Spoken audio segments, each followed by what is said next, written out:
У нас Тюмень на проводе. Я с удовольствием хочу представить уважаемую Веру Владимировну Барову, исполнительного директора благотворительного фонда развития города Тюмени, координатора Уральской сети ресурсных центров для социально ориентированных некоммерческих организаций. Тюмени у нас еще не было в гостях, поэтому мы, конечно, тоже планировали что приезд и встречи офлайн, но с удовольствием готовы встретиться онлайн. Вера Владимировна, если вы готовы, дайте нам знать, пожалуйста, и мы с презентации начнем, сразу включаем. Здравствуйте, дорогие друзья. Сейчас мы настроим картинку. Вот это включи сюда, в этот раздел. Вы меня увидите. Даже вообразить странно, глядя на карту.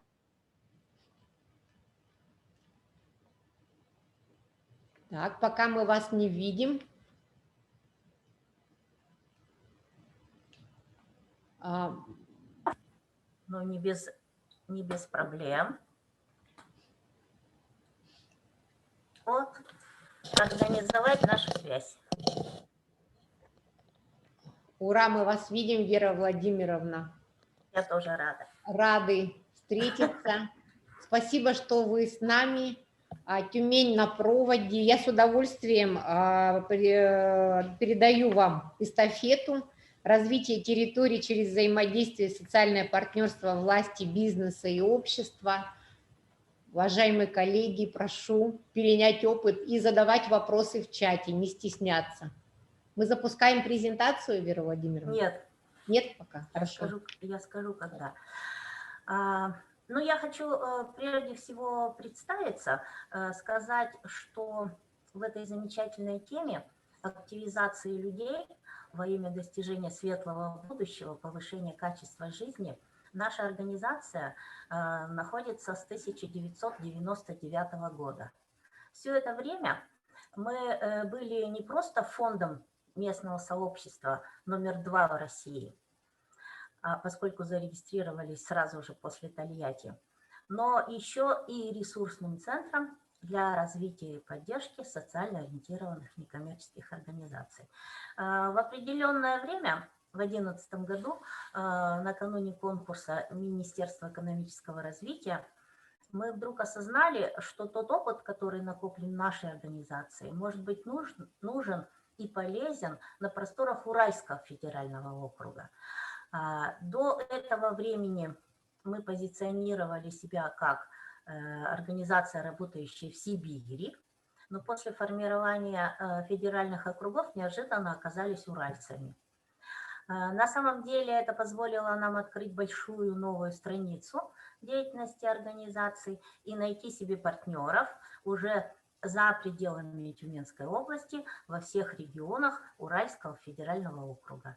И вот с той поры, с 2011 года, мы как раз развиваем историю партнерства, историю обретения знаний в области социальных технологий по взаимодействию с людьми. И, конечно, самым главным направлением является взаимодействие с активными гражданами. Я хочу сказать, что тема, которая заявлена организаторами, она звучит несколько формально. Бизнес, власти, НКО – это вот те три слона, что называется, которые с точки зрения восприятия уже стали привычными. Но до недавнего времени некоммерческий сектор расценивался как некая такая свободная зона, в которой можно творить, выдумывать, пробовать, и вдруг неожиданно государство, но это не неожиданно. Надо сказать, с момента создания фонда мы все время продвигали мысль о том, что некоммерческий сектор – это сектор экономики. Это та область действия людей, активности их, которая помогает решать большие государственные задачи. Вот я сказала, что мы находимся с вами так далеко, если смотреть на карту, но на самом деле мы, конечно, с вами очень близки. Прежде всего, когда говорят про Тюменскую область и сразу в сознании всплывает нефть и газ, я хочу сказать, что это мало относится к югу Тюменской области. Мы уже сегодня лишены получения дохода от налога на добычу полезных ископаемых, то есть абсолютно. И регион озабочен тем, как укреплять свои позиции и ресурсы, опираясь именно на внутренние возможности. Хорошо это или плохо? Я думаю, что это до определенной степени была идеальная картина, когда, собственно, мало занимаясь вопросами нефти и газа, регион благополучно получал эти замечательные отчисления. И теперь у нас появилась возможность обратить власть, повернуть ее как раз к активным гражданам. Поэтому, рассматривая сегодня вот эту конструкцию власть, бизнес и общество, я все-таки хотела бы, чтобы мы с вами сфокусировались на понимании следующего. Мы реализовали уже не одну программу, связанную с активизацией граждан в решении местных проблем, и сделали для себя замечательное открытие, что главы местных поселений по многом являются представителями гражданского общества. Если под гражданским обществом понимать общность активных людей, способных объединяться для решения самых насущных задач. Поэтому, говоря о вас, о руководителях поселений, я считаю вас сегодня, ну вот, своими соратниками, единомышленниками. Почему? Потому что нас как раз объединяет вот эта забота, как сделать место, где мы живем, более комфортным, более привлекательным, ну и, конечно же, более результативным. И вот это стремление к будущему, оно, конечно же, в нашем представлении не должно ограничиваться только реализацией там, региональных или муниципальных государственных программ, в орбиту которых вовлечены широкая сеть учреждений. Но это еще должно быть поле взаимодействия и партнерства, когда находится место для активных людей. Я не до конца могу расшифровать вот эти конструкции, которые на экране вижу, но понимаю, что это в основном, конечно, образовательные учреждения и муниципальное образование. А есть ли у нас... и парочка некоммерческих организаций, или тройка. Поэтому некоммерческие организации до определенной поры были у нас в фокусе внимания как ресурсного центра. И когда к нам приходили люди с какой-нибудь идеей, мы говорили им: зарегистрируйте НКО, и тогда мы с вами будем взаимодействовать. Потом я неожиданно открыла, что вообще сама процедура регистрации некоммерческой организации перестала быть легкой, перестала быть практически безвозмездной, а требует привлечения дополнительных ресурсов. И тогда еще вот на заре этого века мы задумались о том, как выстраивать взаимоотношения с активными гражданами. И мы нашли такой опыт, мы нашли его в Польше, и он был связан с продвижением и формированием нового института, института социальных аниматоров. То есть людей, которые выполняют в массе своей жизненную свою роль, будучи специалистами учреждений социальной сферы, руководителями муниципальных образований. Но им, что называется, дома не сидится. Им хочется делать гораздо больше. И главное, что они не просто чувствуют в себе силы, но они способны объединять еще для этого других. Вот моя презентация, она содержит как раз алгоритм взаимодействия с такими активными людьми, и вам она будет предоставлена. Но я бы хотела сказать, что вот опыт нашего фонда связан с работой в малых поселениях, принес нам очень интересные результаты и, главное, стал предметом гордости. Потому что вот это уже можно найти и в интернете. Работа наша в Сорокинском районе, в Галышмановском районе показала, что ставка на активных людей – это единственно возможный путь к успеху, когда речь идет о недостаточном объеме ресурсов, которые мы могли бы направить в эту сторону. Я не знаю, как у вас, но у нас, и я четко это вижу, для реализации полномочий по поддержке некоммерческих организаций на уровне муниципалитетов средств нет. И, в принципе, в числе полномочий, которые, если только ваша республика не, что называется, не самоорганизовалась и не завела эти все вещи, в бюджетах муниципальных районов нет средств, которые были бы направляемы туда в отсутствии там даже политической воли, а именно потому, что так предписывает порядок или бюджетная роспись. И я всегда говорила губернатору нашему в Тюменской области, что если регион не найдет ресурсы для того, чтобы передать их муниципальным районам, для формирования вот этой самой новой культуры, для формирования новых игроков в поле оказания социальных услуг, то сами муниципальные районы с этой задачей не справятся. И вот к радости своей узнала, что в начале этого года губернатор изыскал 19 миллионов и направил в муниципальные районы с тем, чтобы укрепить программы поддержки НКО. Но я хочу сказать, что некоторые разумные руководители, имея определенный резервный фонд, смогли изыскать гораздо большие средства. И это как раз те районы, к нашему удовольствию, которые поверили нам, которые взяли на вооружение технологии взаимодействия с активными гражданами. И сегодня уже порядка 4 миллионов, тот же наш любимый Галышмановский район, имеет на то, чтобы поддержать инициативы местных поселений. Вообще, мне очень нравится рассказывать эту историю, потому что она не была гладкой.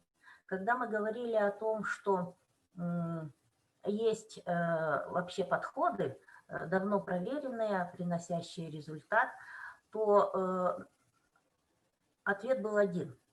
Да, это где-то в другом месте, да там, где есть активные граждане, у нас таковых нет, люди ничего не хотят. И это было странно, потому что мы приезжали в районы, мы встречались с активными людьми, и недостатка вот в инициативах, собственно, не было. Недостаток был в механизмах поддержки таких инициатив. И Александр Васильевич, сейчас он уже не является главой этого района, однажды, присутствуя на защите проектов социальных, задал вопрос собравшимся: скажите, а вот это вы все готовы сделать? И, получив утвердительный ответ, сказал: ну, тогда я вам еще денег найду и добавлю. И это, что называется, аппетит приходит во время еды, но на первых порах его заместитель, Татьяна Васильевна, она, собственно, не подозревая, что у людей, у самих идей очень много, пыталась каким-то образом этот процесс наладить благодаря собственной инициативе. И она прямо давала поручения в сельские поселения, проект они должны или могут реализовать. Когда она устала от этого реально можно устать, она поверила нам и коллеге своей Сорокинского района Наталье Дмитриевне, и, что называется, дала зеленый свет инициативе. И сегодня у нас на территории Галышмановского района есть уже успешные грантополучатели региональных программ, грантополучатели фонда президентских грантов. То есть вот тот барьер, когда люди поверили в свои силы, был преодолен. И я считаю, что и у нас с вами есть главная задача – вернуть людям веру в собственные силы. Какой здесь есть соблазн у тех же глав муниципальных районов или местных поселений? Все сделать самим. Вот мы настолько хорошо знаем ситуацию в своем местном поселении, что мы уверены в тех приемах и в тех шагах, которые должны сделать люди. И вот представляете, это уже много раз проверено, и в том числе на просторах Приморского края и Хабаровского края, благодаря реализации замечательной программы организации «Зеленый дом». Она, к сожалению, уже не действует, но ту историю, которую создали в рамках этой программы в Пожарском районе, там в ряде других районов, удалось людям активным сохранить и развить. И вы наверняка, если заинтересуетесь, то можете найти описание тех успехов и успешных шагов, которые они совершали. Так вот, я хотела бы всех представителей местного самоуправления как раз предостеречь от соблазна все делать самостоятельно. Потому что у нас есть какие-то ресурсы, у нас есть знания, видение, а главное, у нас есть муниципальное задание, которое мы, собственно, и должны выполнять. Вот Жанна сейчас очень подробно остановилась на том, как устроена система, начиная, что называется, сверху, национальных проектов, региональных уровней поддержки. И такую систему важно создать вот в самом начальном звене. Когда мы прошли путь формирования региональных ресурсных центров в рамках своей программы, мы поняли, что 6 ресурсных центров на просторах Уральского федерального округа могут сделать многое, но не все. И должны быть у них и помощники, и единомышленники на муниципальном уровне. И вот теперь Уральская сеть ресурсных центров для развития и поддержки некоммерческих организаций уже насчитывает 17 таких активно действующих центров, которые мы не создавали специально. Мы отбирали на основе исключительно желания и готовности войти в нашу программу руководителей некоммерческих организаций различного профиля. И вот это стремление взять на себя немножко больше, не только заботу о своей целевой группе, потому что каждая из организаций, вот если вы зайдете на наш сайт, вы поймете, она работает с разными целевыми группами. У кого-то в фокусе люди с ограниченными возможностями, у кого-то молодежные проекты, но так или иначе они выходят за рамки вот этого непосредственного функционирования в рамках своих программ и создают новую программу, которая рассчитана на поддержку других организаций. Легко это или сложно? Но для этого хотя бы как минимум нужны амбиции. Ну и не все так гладко, конечно, происходит, потому что амбиции амбициями, но когда наступает уже необходимость регулярного профессионального участия во всех программах, которые мы формируем вместе, возникает определенного рода сложности. Но в целом мы довольны нашими партнерами и тем, как они укрепляют свои позиции в территории.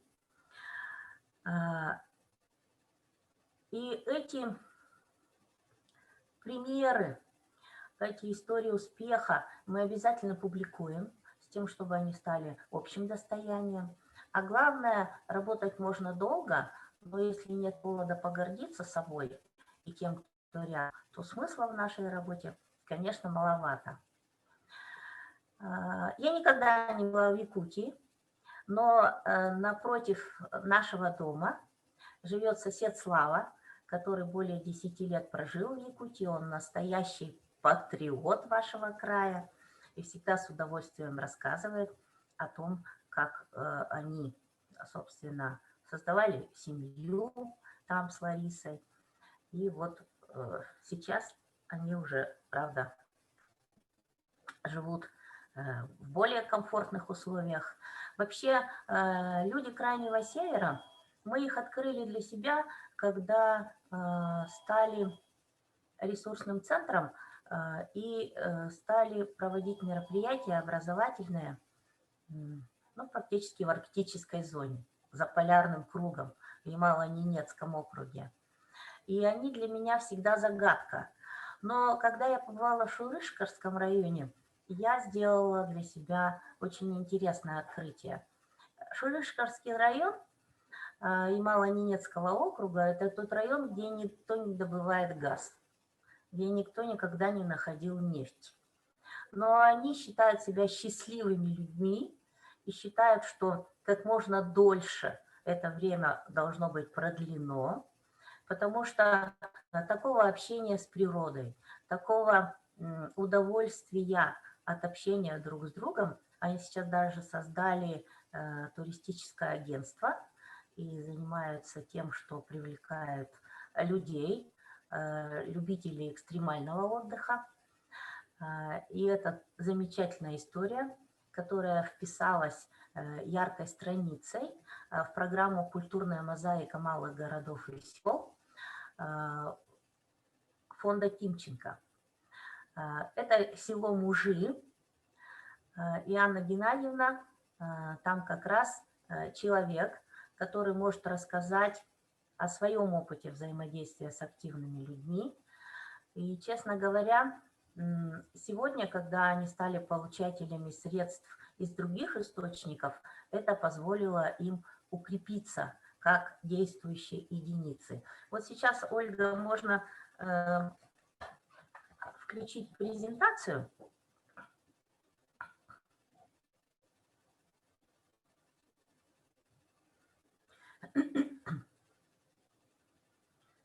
Ну и начать ее немножечко показывать. Да. Вот на этом слайде находятся, собственно, те вещи, которые мы открывали для себя и в рамках согласованных действий закрепили. И в нашем представлении социальная активность для развития означает, то есть вот это взаимодействие власти, бизнеса и некоммерческих организаций, прежде всего привязка к конкретному существующему месту и деятельность в соответствии с существующими проблемами. Вот когда мы говорим про проблемы и про наше понимание их, мы всегда должны понимать, что наше понимание должно проходить постоянную перепроверку, а для этого надо людей спрашивать. У фонда содействия в Пермском крае есть замечательная технология по составлению социального паспорта, которая, собственно, фокусируется на двух обстоятельствах. На тех вещах, которые требуют решения, и на готовности людей включаться в их сглаживание, ликвидацию, преодоление. Поэтому, когда мы говорим о проблемах сообщества, мы должны опираться на конкретные знания людей. И конечно же, не имеем такого исключительного права фокусироваться только на решении какой-то одной проблемы, одной группы. Поскольку наша задача объединить людей и помочь им самореализоваться. У нас есть любимые фразочки, я с удовольствием всегда делюсь со всеми в аудитории, когда имеется возможность высказаться. Ничего не делать за людей, а делать только вместе с людьми. И вторая, когда люди объединяются их силы не складываются, а умножаются. И вот сотворить вот эти простые действия по объединению, то бишь сложению и умножению, на самом деле мы можем только действуя через людей и одновременно для людей. Сегодня создание программ и проектов уже никакая не тайна. Я согласна с Жанной, что в целом любой грамотный человек, зайдя на ресурсы любой структуры, предлагающей средства на реализацию проектов и программ, может достичь успеха, обретя определенные навыки. И вот я рада, что ваш активно действующий ресурсный центр на самом деле является тем местом, где вы можете усовершенствовать свои представления об этом, получить консультацию в случае необходимости. Ну и, конечно же, может быть, придумать какой-то совместный общий там республиканский проект. Хотя сегодня это не совсем модная тема и мало источников финансирования для таких проектов. Но, к счастью для нас, проект Уральской сети нашел понимание у Фонда президентских грантов, и мы были поддержаны сразу на 3 года, что позволяет нам, мы сейчас находимся в стадии реализации проекта заключительного 2-го года, и будет у нас еще год впереди.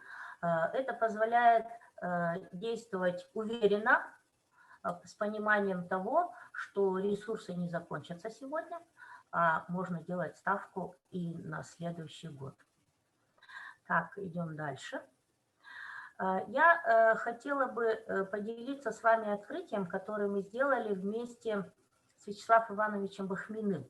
Он является экспертом Комитета гражданских инициатив, и он, собственно, вооружил нас пониманием того, что есть 2 подхода, 2 пути при оценке ситуации в сообществе. Начинать с потребностей и проблем или начинать с оценки возможностей и ресурсов. И мы согласились с ним, что первый более привычный, и хочется фокусироваться на проблемах и потребностях, но он не позволяет видеть в людях активных действующих единиц. Он рассматривает людей как потенциальных клиентов и потребителей, требует привлечения большого количества материальных ресурсов. И вспомните сами, когда вы производите анализ, ну я не знаю, в открытой аудитории, наедине ли с собой, который позволяет вам понять, а что же сегодня волнует людей более всего, то первое, что нам хочется сказать, ох, проблем столько много, что с ними трудно справиться. Так, дальше.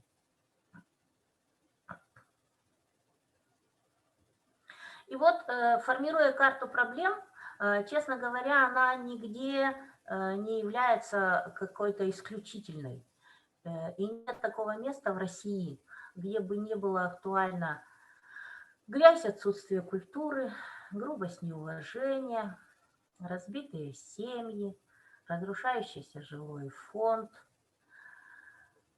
И когда мы смотрим на это естественное зеркало реальной жизни, то мы понимаем, что нужно именно внешние какие-то силы, и только им по силам, губернатору по силам, кому там еще, президенту, ну и тем социальным службам, которые уже сегодня являются разветвленной сетью не только в центральной части России, но и далеко за ее пределами. А что же будет, если мы посмотрим с другого угла, с другой точки зрения? Так.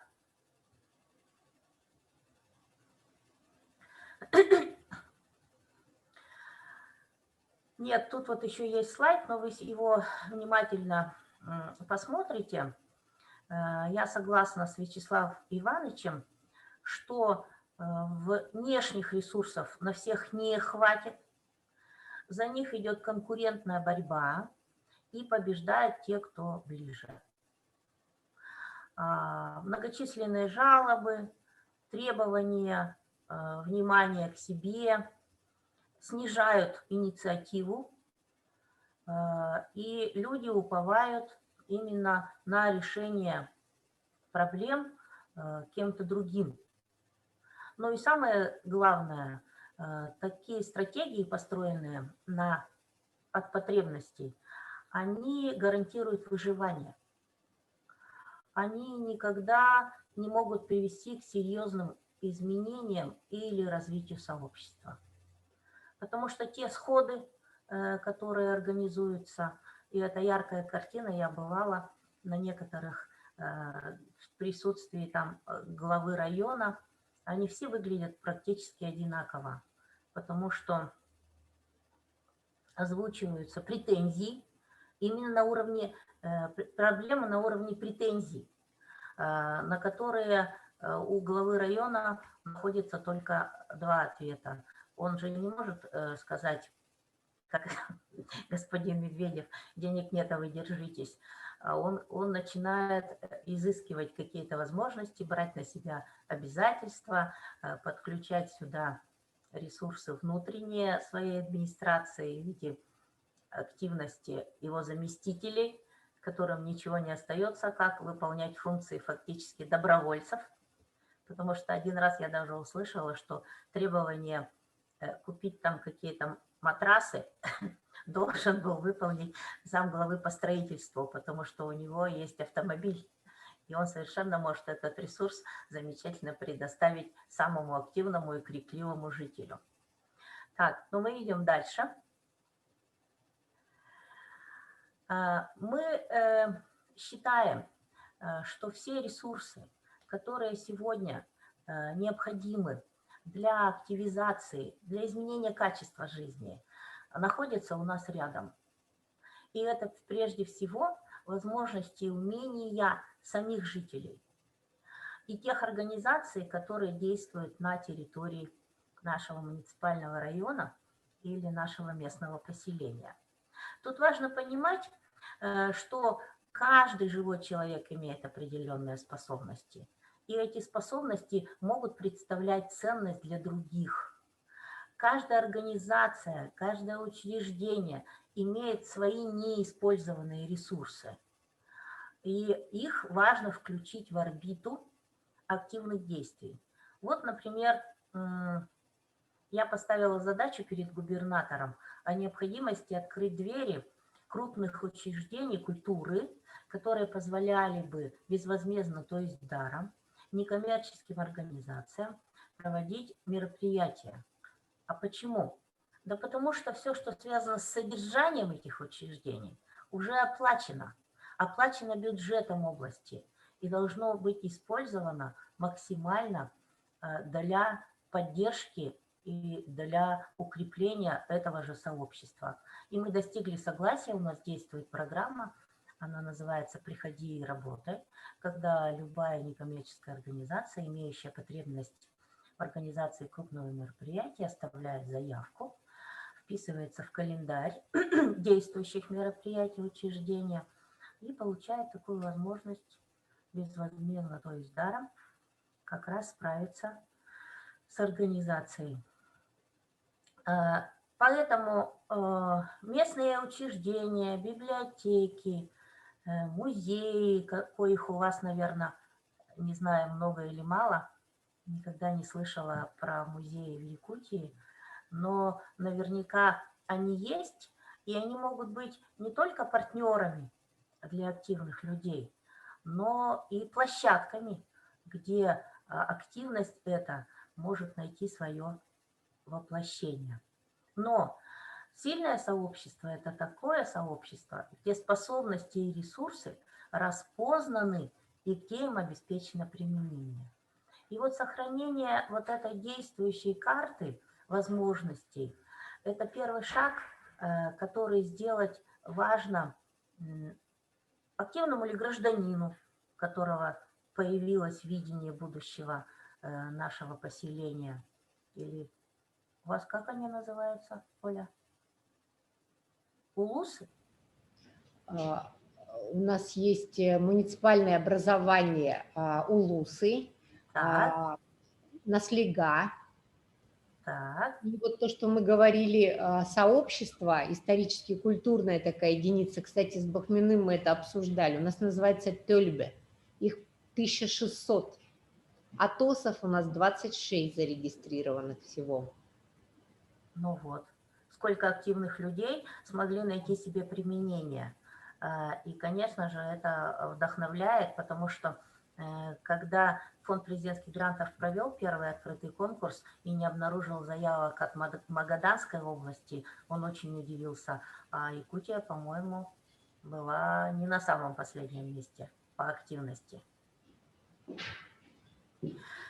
Так, ну и дальше вот в этой небольшой презентации подсказки как раз есть слова, связанные с определением нового института для взаимодействия из числа активных граждан, так называемого социального аниматора.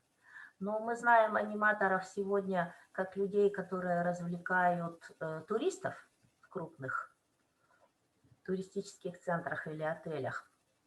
А здесь речь идет, конечно же, о людях, которые способны нести помощь, развивать вот эту местную общественность. Именно почему? Потому что они способны правильно оценить ситуацию и найти способы решения. И это может быть любой человек, который по роду занятости бывает и врачом, есть и такие примеры, и социальным работником, и библиотекарем. Но вот библиотекари, конечно, очень интересный ресурс, который на самом деле сегодня, мне кажется, очень мало истребован. И мы попытались у себя в городе Тюмени осуществить такую связку ТОСов и библиотек. Библиотеки как учреждения, имеющие помещения, имеющие опытных разносторонних специалистов, способных быть там консультантами и помощниками. И, честно говоря, повсеместно это совершить не удалось. Мы создали 4 таких базовых точки, и именно на этих площадках активность жителей возросла. То есть появилось место, куда они могут приходить со своими инициативами, появилось место, где они могут заряжаться энергией друг друга, и это очень интересный опыт на самом деле, его можно и нужно продвигать. Но опять же мы открыли для себя, что библиотека условно открытое учреждение, и те формальные правила, которые сегодня уже придуманы для этих учреждений, на самом деле не позволяют им так широко и свободно открывать двери, но поскольку это полномочия муниципального уровня, то, мне кажется, вот эту задачу можно было бы решить. Так.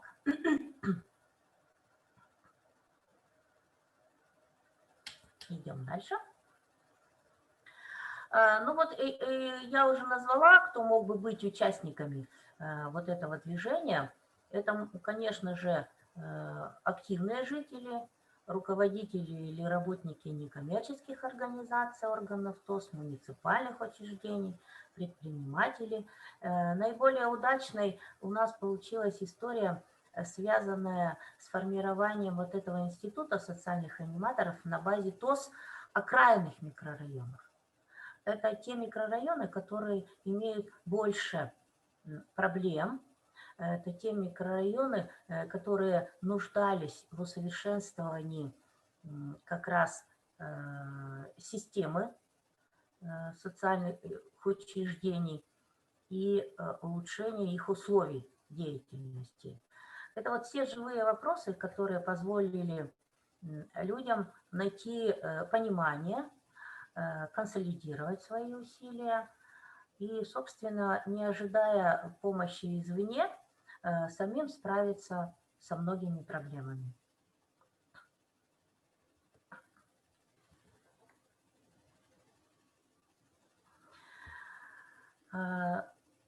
Социальный аниматор – это не специалист, который просто ограничен многими рамками действия в рамках учреждения.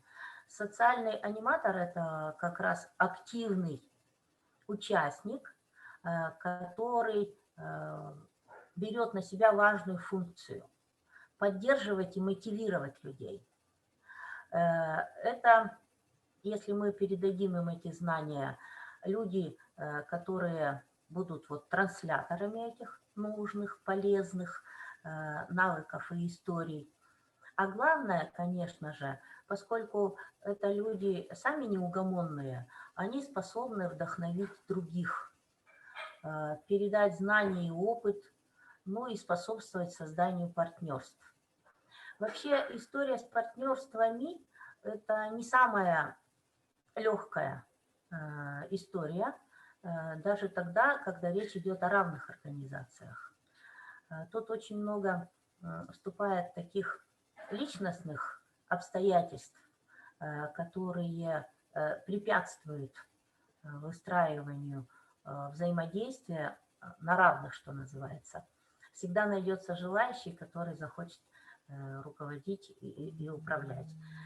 Интересно, что я тут услышала формулировку власти, которая еще родилась в начале XIX века.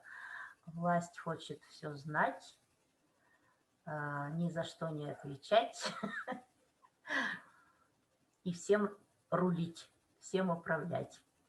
Но вот как раз не допустить такого взаимодействия, это значит сохранить атмосферу дружбы, то во имя чего, собственно, и начинает работу любой орган ТОС, если хотите, если он не является просто структурой, держателем портфеля, а он является выразителем чаяний того круга жителей, которые их объединяют. Так, ну и там осталось у нас еще, я бы хотела, чтобы мы посмотрели последний слайд. Здесь вот есть система, кто у нас там помогает нам передвигаться. Почему она имеет вот такой циклический образ? Потому что однажды начав эту работу, остановить ее бывает сложно.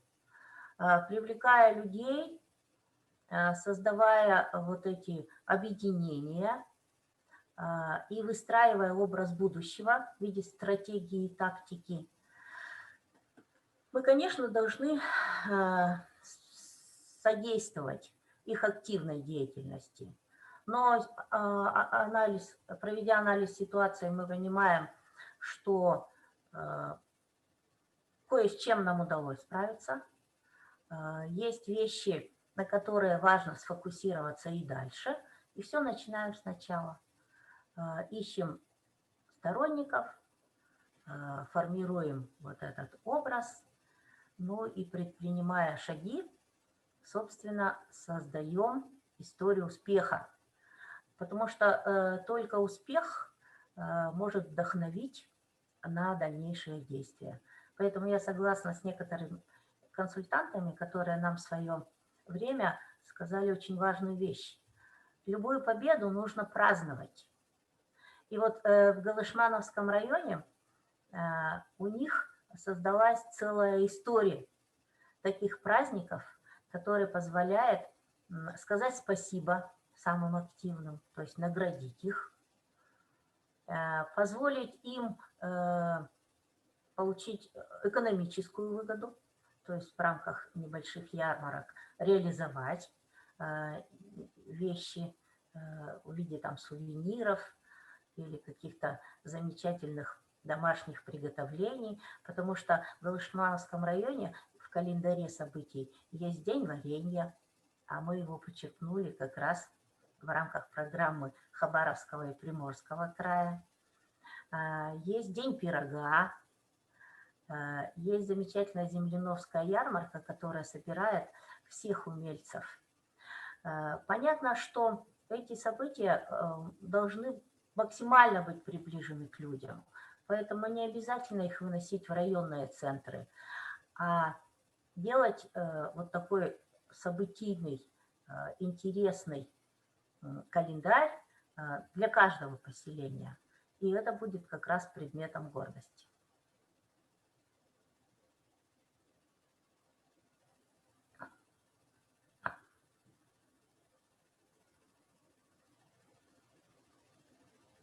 Тут нет никакой Америки, то, что вы видите на слайде. И на самом деле создание центров местной активности – это может быть такой логический итог, который позволит капитализировать, во-первых, те наработки и те успехи, которые достигаются активными людьми из числа и бизнеса, и некоммерческих организаций, и органов местного самоуправления. Ну и, конечно же, не просто консолидировать, а способствовать продвижению вот этой новой культуры активного участия в решении проблем, которые непосредственно волнуют людей. Ну и вот участники нашей программы сделали для себя следующие выводы, что вот такое взаимодействие и новые знания в области работы в сообществе позволило повысить результативность решений проблем, улучшить атмосферу в самом сообществе, позволить людям самим включаться в решение проблем. Ну и, конечно же, укрепить энтузиазм и веру в успех. И вот эта формулировка «лучшее осознание самого себя» – это, наверное, наиболее ценное, поскольку люди действуют не по команде. Они, собственно, именно потому и вступают в это взаимодействие, что, видимо, хотят укрепить свои позиции, ну и прежде всего расширить горизонт.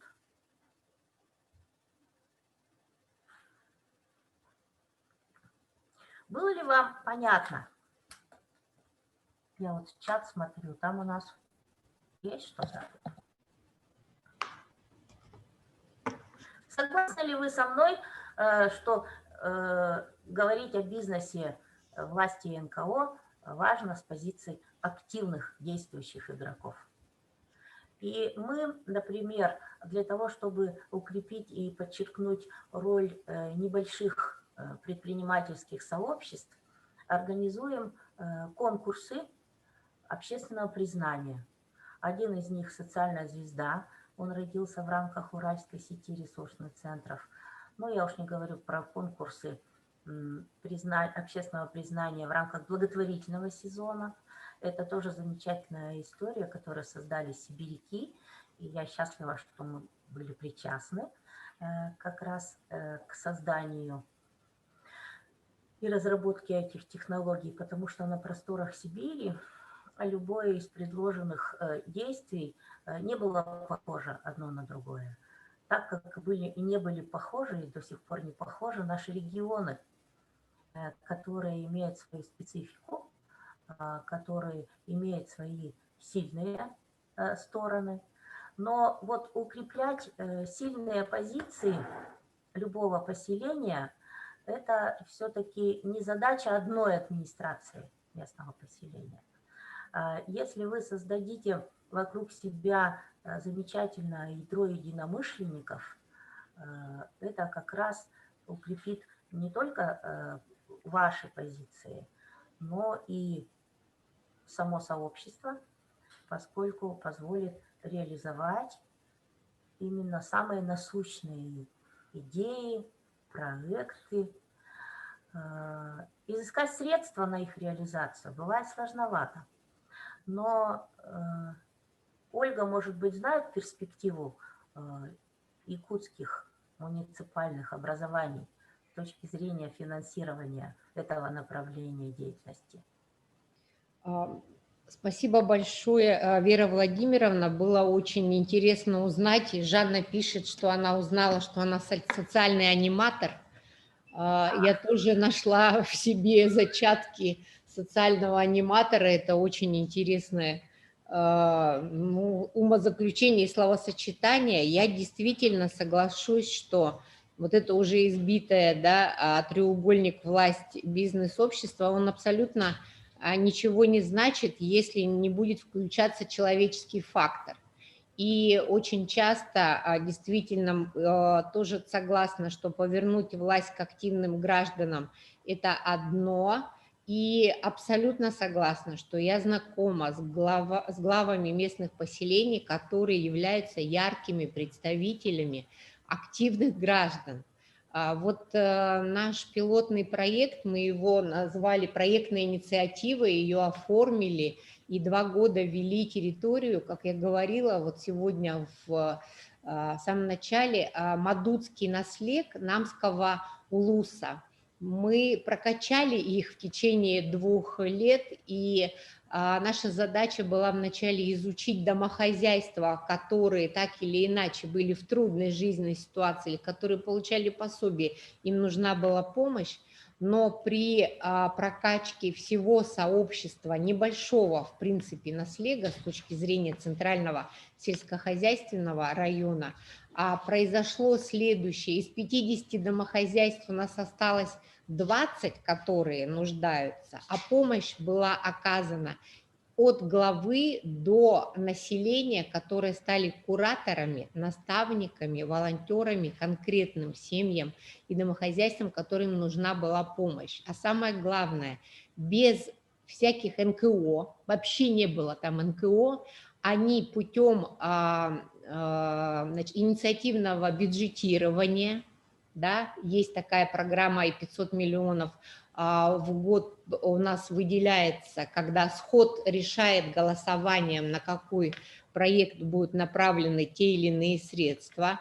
Привлекли средства через Минсельхоз, средства Минкультуры, участвовали в различных конкурсах, облагородили территорию. И вот сейчас это, конечно, не город солнца Кампанеллы, да, стал Мадуцкий наслег, но она очень похожа, потому что самое главное, что люди сказали, в нас поверили, вы передали нам технологии, как можно управлять, развиваться, и все на самом деле в наших руках, и ресурсы у нас есть. И не всегда нужно НКО, гранты, субсидии, да, вливание извне. Очень важно поверить в свои собственные ресурсы, когда есть идейный вдохновитель и вот такие... Там очень мощное сообщество Тельбе и Аксакалы, совет старейшин, которые принимают решения, где, как, каким образом, куда направить ресурс. Я абсолютно с этим согласна, но мне очень понравилось, что у вас была такая политическая воля, 19 миллионов направили на муниципальные программы по поддержке НКО. Это здорово. Надо это нам тоже, мне кажется, взять на заметку. Я надеюсь, главы со мной согласятся. А опыт у нас какой есть и возможность развития, наверное, на других территориях. Конечно, город Якутск – это треть всей территории нашей, самого большого региона Российской Федерации. Но еще в 2014 году глава администрации, сейчас губернатор Айсен Николаев, он разработал и принял такую программу, которая называется «Народный бюджет». И ежегодно 32 миллиона рублей выделяется на проекты некоммерческих, коммерческих организаций и групп активных граждан.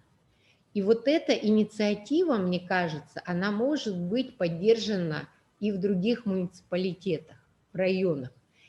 Особенно там, где небольшое количество НКО, мы слышали Евена Бытантай сегодня, 3 зарегистрированных некоммерческих организаций и 3 в плане, да. Конечно, нужны какие-то удивительные меры поддержки физических граждан, как в Челябинске, как в Югре. Мне очень понравилось ваше умозаключение, что любую победу нужно праздновать, значит, нам надо встречаться, знать, какие у нас беды и победы, в том числе и праздники. И я думаю, что вот различного рода конкурсы по плану, я слышала о вашем конкурсе «Социальная звезда», нам тоже, мне кажется, ну, внутри территории можно делать конкурсы, а можно ведь арктический или по 60-й параллели какой-то конкурс, правда? Прекрасно, хорошая инициатива, я услышала на 60-й. У нас есть социальный аниматор-шпион Жанна Котова, молодец. Я думаю, что вот все то, о чем вы сказали, это очень здорово применимо на практике, и все зависит от человеческого фактора, то есть от нас. Да, Вот. и вот у нас на сайте есть наш девиз, я с удовольствием всегда тоже им делюсь. Город – это не место, где люди живут и умирают. Город – это путь, который люди выбирают для себя и своих детей, чтобы идти в будущее. Я думаю, это относится к любому поселению, большое оно или маленькое, потому что в целом, конечно, это то большое наше общежитие, которое мы сами же и должны обустраивать.